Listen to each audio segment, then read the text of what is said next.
లైఫ్‌లో ఇండియాలో ఉన్నప్పుడు చాలా ఇండిపెండెంట్‌గా ఉండేదాన్ని. పనులన్నీ ఒక్కదాన్నే చేసేదాన్ని. ఇంట్లో పెద్ద కూతురిని. సో, నా పనులు చేసుకోవడం కాకుండా ఇంట్లో వాళ్ళ పనులు, ఇంట్లో ఇంకా నా స్కూల్‌వి, నా కాలేజ్‌వి కాకుండా ఇంకా నా సిబ్లింగ్స్‌కి చూసుకోవడం. అన్నీ ఒక్క సింగిల్ హ్యాండెడ్‌తో చేయడం చాలా చాలా అలవాటు. అది ఫుల్ కాన్ఫిడెన్స్‌నిచ్చేది.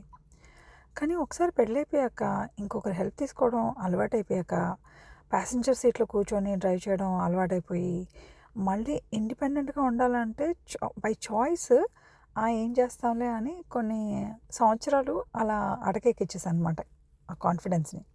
ఆ తర్వాత రావే రావే అంటే కాన్ఫిడెన్స్ అదెందుకొస్తుంది? సో, మెల్లగా మళ్ళీ దాన్ని అటకదించి ఫామ్‌లోకి తీసుకురావాలంటే కొంచెం టైం పడతది. అయినా గానీ దించి పక్కాగా దాన్ని work out చేపిస్తున్నా.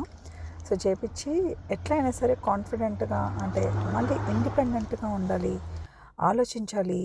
And it's not just anything మనం మిస్ అవుతున్నామని కాదు. కానీ అది it gives so much of self satisfaction.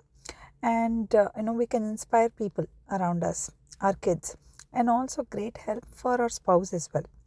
So దాని ద్వారా ఎట్లాంటి నష్టం లేదు, కానీ చాలా వరకు మంచి పరిణామాలే ఉంటాయన్నమాట. సో మనకి డెసిషన్ మేకింగ్లో హెల్ప్ అవుతుంది, కెరియర్లో హెల్ప్ అవుతుంది.